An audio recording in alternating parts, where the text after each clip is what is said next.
कुछ साल पहले तक तो मुझे भी आइडिया नहीं था कि अपनी मेंटल पीस को प्रोटेक्ट करना कितना ज़्यादा इम्पोर्टेंट है। पहले ऐसा होता था कि छोटी-छोटी चीज़ को लेके भी मुझे बहुत ज़्यादा अफ़ेक्ट होता था।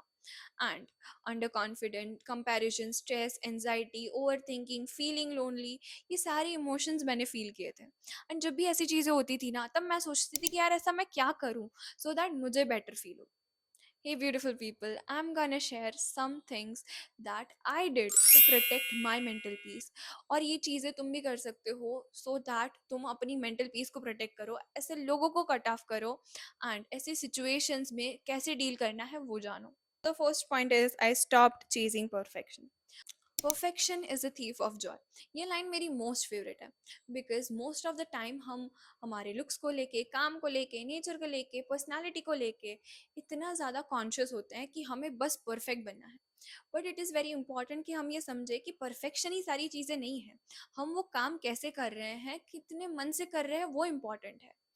एंड ये चीज़ मैंने कहीं तो सुनी थी, दैट इज़ कि हम हमारा काम कैसे कर रहे हैं, कब कर रहे हैं, उससे ज़्यादा हम कैसे दिख रहे हैं, उस पे चला जाता है। And I can not disagree. हमारा पूरा फोकस परफेक्शन पे चला जाता है, वेर एज हमारा फोकस प्रोग्रेस पे होना चाहिए।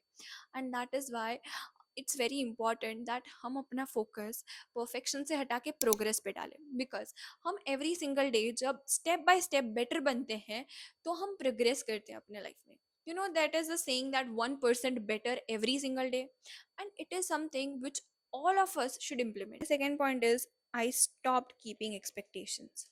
This is one of the biggest changes I brought into my life. Actually, people brought into my life. पहले मैं बहुत ज़्यादा expectations रखा करती थी, but I stopped keeping my expectations. चाहे वो इंसान कितना भी close या special क्यों ना हो, मैं अब expectations नहीं रखती हूँ। चाहे वो इंसान ने मेरे लिए कितना भी किया हो या मैंने उस इंसान के लिए कितना भी किया हो, वो मैं एक्सपेक्ट नहीं करूँगी कि ये इंसान दूसरी बार भी यही करेगा मेरे लिए। बिकॉज जब भी हम एक्सपेक्टेशंस रखते हैं हम हर्ट होते हैं। तुम हमेशा ये सोचोगे कि यार मैंने कॉल किया, उसको टेक्स्ट किया, मैंने इतने एफर्ट्स किए, बट उसने, सामने वाले इंसान ने नहीं किया। हर एक इंसान का थॉट्स परसेप्शन अलग होता है। दिस वुड बी वेरी, मतलब तुम्हें बहुत हर्ट होगा ये सुनने में, बट हर एक इंसान तुम्हें नहीं समझ सकता। It is very near to impossible चीज़ कि हर एक इंसान तुम्हें वही चीज़ गिव बैक करे, वो जो तुम उसको उसके लिए कर रहे हो। तुम अपने एफर्ट्स डाल रहे हो, it's very good, you are such a great person. But ये एक्सपेक्ट करना कि सामने वाला भी ये करे, ये चीज़ नहीं पॉसिबल है। एंड जब हम एक्सपेक्टेशंस रखते हैं तब हमारी ओवर थिंकिंग बहुत ज़्यादा बढ़ जाती है, हम हर्ट ज़्यादा होने लगते हैं। So I stopped keeping my expectations and then मुझे बहुत ज़्यादा कम हर्ट होने लगा। मैं इमोशनली हर्ट नहीं होती थी बट बहुत ज़्यादा कम होती थी। और जब भी होती थी तब मैं एक्सपेक्टेशंस रखे हुए थी, इसीलिए होती थी। Third point is focusing on work. मैंने दो टाइप के लोग देखे हैं। फर्स्ट, जो काम को बहुत ज़्यादा टेकन फॉर ग्रांटेड लेते हैं, और दूसरे जो काम को बहुत ज़्यादा कंपेयर करते हैं। इफ़ एक जो फर्स्ट टाइप के लोग हैं जो अपने काम को बहुत ज़्यादा टेकन फॉर ग्रांटेड लेते हैं, मतलब उनके पास टाइम है, रिसोर्सेज है, चीज़ें हैं जो उनके फेवर में वर्क करेगी, तो वो चीज़ को बहुत ज़्यादा टेकन फॉर ग्रांटेड लेते हैं और अपने काम पे, अपनी दूसरी चीज़ों पे फोकस ही नहीं करते हैं। वो अपने ग्रोथ पे, कंसिस्टेंसी पे नहीं फोकस करते हैं। And there is a second type of people जो खुद के ही काम को, खुद के ही लाइफ को बहुत ज़्यादा कंपेयर करने लगेंगे। अरे यार, वो इंसान की लाइफ उसके फेवर में चल रही है, मेरी नहीं चल रही, मेरी लाइफ में ये चीज़ें नहीं हो रही है। So both kind of people, मैं फर्स्ट वाले में आती हूँ, बिकॉज टेकन फॉर ग्रांटेड चीज़ें मैं लेती थी बहुत सारी चीज़ों को पहले अपने काम के रिलेटेड में।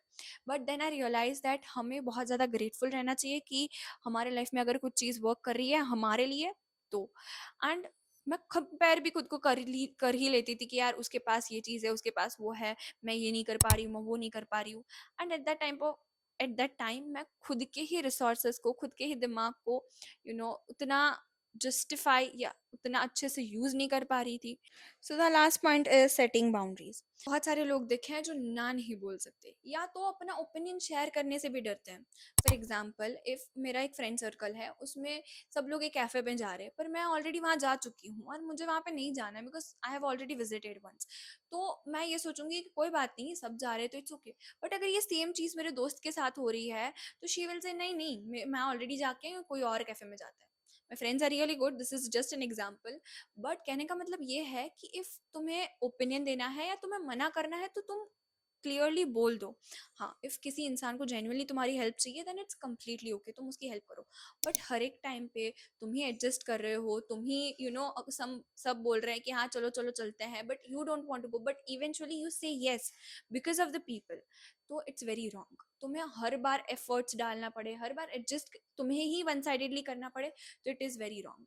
चाहे फ्रेंड सर्कल हो, वर्क प्लेस हो या फैमिली हो, if you think the efforts, your adjustments are only one sided, then it's important कि तुम boundaries set करो। boundaries set करना गलत नहीं है, it is not disrespecting, it's about self respect। Mental peace feel करने के लिए बड़ी चेंजेस की जरूरत नहीं है। All you need to do is incorporate these small and tiny changes in your lifestyle. If this video helped you, then do like it, share it, and subscribe to the channel. Know that once you start choosing peace, your life will feel more better, calmer, and happier. Know that I believe in you. Now it's your turn. See you in the next one.